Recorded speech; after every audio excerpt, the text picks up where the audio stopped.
中東這塊火力軍算是看明白了，相比於俄羅斯，伊朗真是青出於藍而勝於藍吶。2026年3月25日，伊朗東南部的恰巴哈尔港上空，一架隸属於美國海軍亞伯拉罕·林肯號航母的 FA-18E 超级大黄蜂正進行极低高度的俯冲，机鼻下方的 M61A1 火神机炮噴射出長達數米的火舌，撕裂声在視頻中清晰可辨。然而，就在戰機完成掃射，切入一個大過載左轉脫離動作的瞬間，意外發生了，一枚防空導彈從機尾視角急速切入，緊接着一團劇烈的火光在戰機尾部爆裂開來。令人毛骨悚然的細節是，面對這枚足以致命的導彈，這架代表美軍艦載機最高水準的戰機全程竟然沒有釋放任何一枚熱焰彈或干擾箔條。F-35被擊落的餘溫還沒散盡，幾小時後輿論戰火速引爆，伊朗革命衛隊高調宣布敵機已被準確擊落，墜入印度洋，而美軍中央司令部則迅速闢謠稱沒有任何戰機被擊落。到底是誰在撒謊？這架身價數千萬美元的超級大黃蜂究竟是化為了海底的廢鐵，還是上演了死裡逃生的奇蹟？今天火力軍將帶大家走進恰巴哈爾上空那驚心動魄的幾秒鐘，逐帧分析視頻，揭開那團火球背後的真相。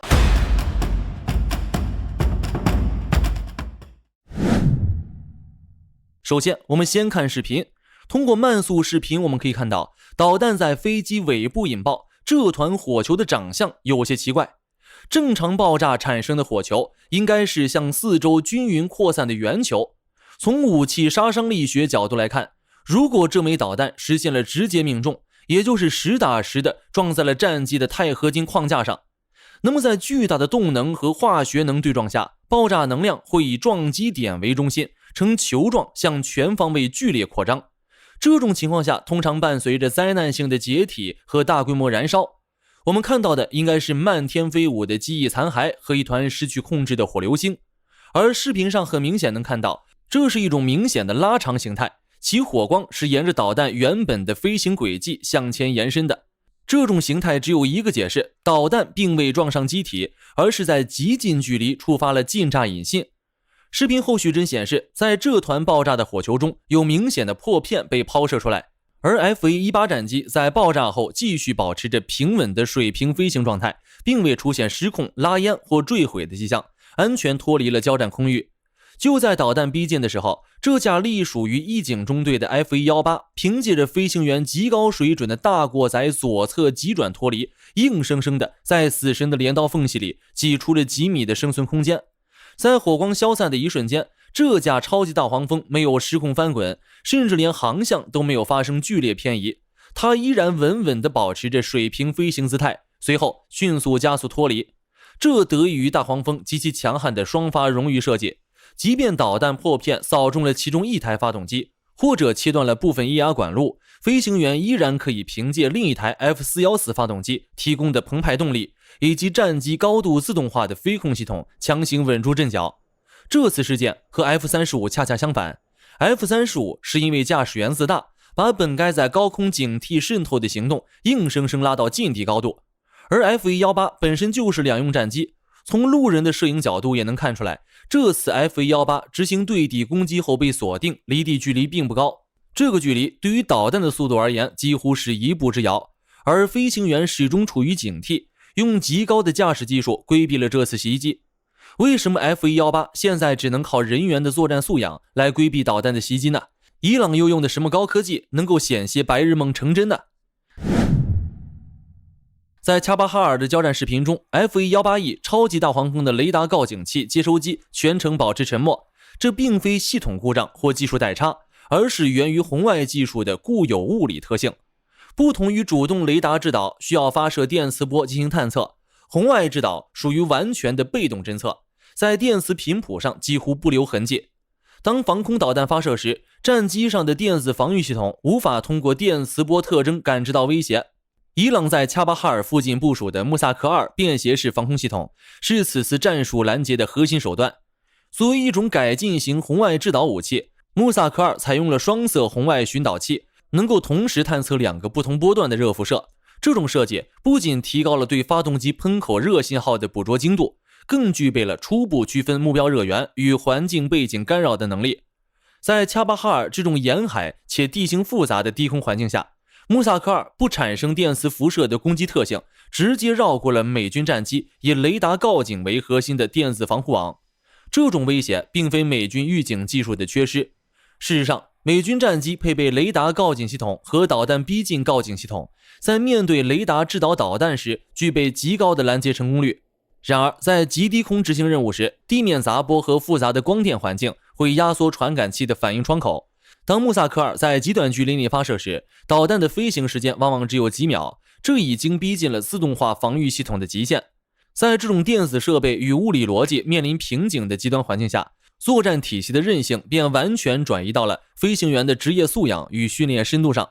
視頻中出現的左側大過載急轉脫離機動，是美軍飛行員職業水準的體現。在執行低空机炮掃射任務時，飛行員承受着巨大的生理壓力和心理負荷。在這種情況下，飛行員依然能夠通過目視觀察捕捉到地面的發射火光，並在瞬間完成戰術規避。這種反應速度並非偶然，而是源於美軍在長期訓練中建立的肌肉記憶。美軍的飛行員選拔與培訓体系強調在傳感器失效、信息不透明的環境下，依靠戰術直覺接管戰場。在紅旗演習或 Top Gun 訓練營中，美軍飛行員必須經歷大量的目視偵察科目。飛行員在承受8到9個 G 的過載，視野由於離心力而大幅縮窄的情況下，依然被要求保持對周邊空域的360度掃描。這種在高壓環境下捕捉導彈尾焰微弱火光的訓練，確保了飛行員在自動化系統未能及時響應的瞬間，能夠憑借本能拉出規避航線。正是這種高水平的選拔，配合 F-118 堅固的雙發冗餘結構，構成了美軍戰術優勢的底層邏輯。超級大黃蜂在設計之初就強調了抗損性，其機身關鍵部位採用了大量鈦合金成立結構，且2台 F-414發動機之間保持了足夠的間距。這種布局確保了即便其中一台發動機遭遇近炸破片衝擊，另一台發動機仍能提供足夠的動力。在恰巴哈爾的交戰中，戰機的安全撤離讓很多美軍飛行員厭惡的高階飛行訓練頗具教育意義。恰巴哈爾上空的這次攔截帶有某種戲劇性，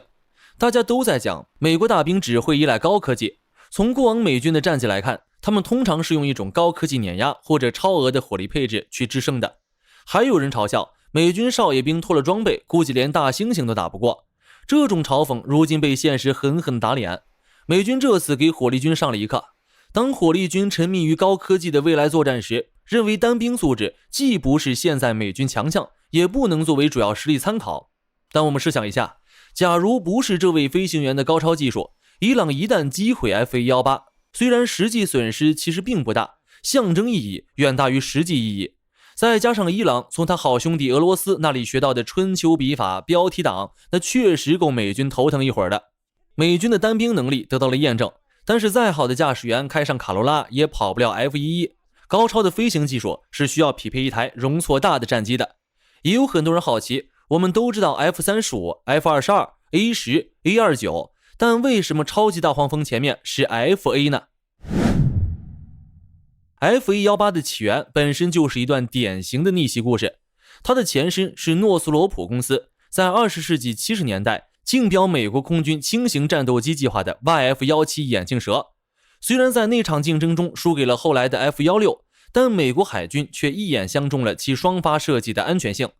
對於在茫茫大海中作戰的艦載機而言，2台發動機意味着雙倍的生還概率。麥道公司隨後接手了這一方案，並将其改造為一款能夠同時執行空戰與對地攻擊任務的多功能平台。這便是 F-118 名稱中斜槓的由來。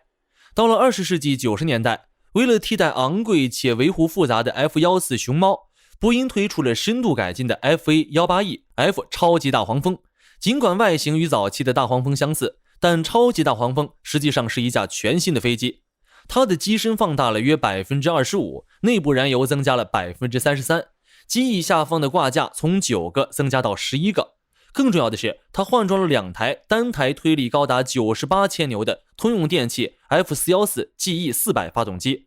這種澎湃的動力儲備，正是恰巴哈爾視頻中戰機在遭遇近炸衝擊後，依然能夠迅速加速脫離險境的物理基礎。在實戰記錄中， F-118 系列最輝煌的瞬間莫過於1991年的海灣戰爭。那是人類空戰史上第一次驗證了 F1 概念的實戰價值。當時兩架隸屬於 VFA-81中隊的大黃蜂正掛滿炸彈，準備執行對地攻擊任務，途中遭遇了兩架伊拉克空軍的米格21戰鬥機。美軍飛行員在雷達屏幕上鎖定對手後，僅僅通過座艙內的一個電門切換，就從對地模式轉入空戰模式，在幾秒鐘內利用響尾蛇和麻雀導彈將敵機擊落，隨後若無其事地切回對地模式，精準地炸毀了預定目標。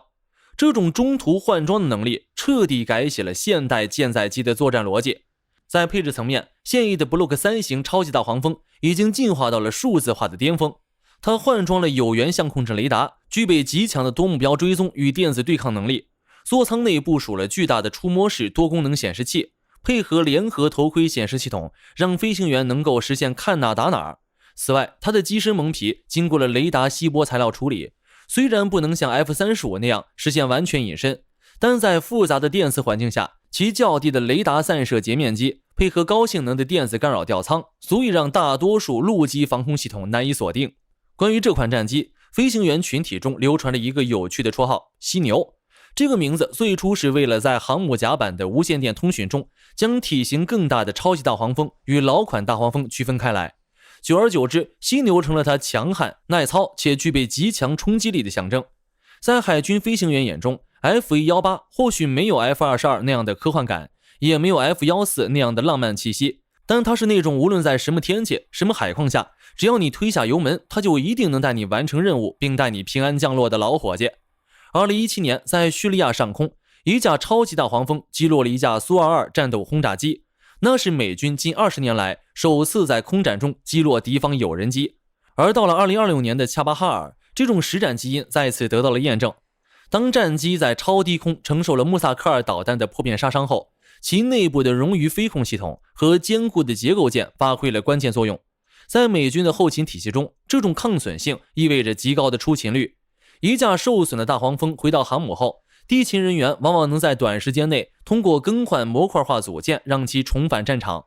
從海灣戰爭的機炮掃射到史詩狂怒中的超低空壓制， F118 系列戰機用長達40年的服役歷程證明了一個道理：在變幻莫測的戰場上，絕對的性能指標固然重要，但系統的可靠性、任務的多樣性以及在極端環境下的生存力才是決定戰爭走向的關鍵。恰巴哈爾上空那架戰機的身影，正是這款經典型號在信息化戰場上煥發第二次青春的最好見證。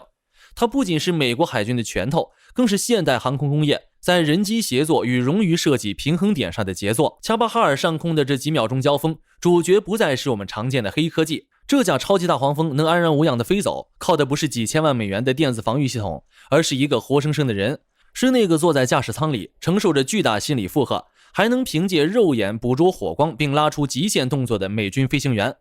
現代戰爭武器裝備固然重要，但今天這場低空搏殺告訴我們，當一切高科技的濾鏡被剝離後，決定生死存亡的最後一道防線，為戰爭的勝負進行兜底的，永遠是那個握着操縱桿的人。飛行員的戰術直覺才賦予了這架鋼鐵機器真正的靈魂。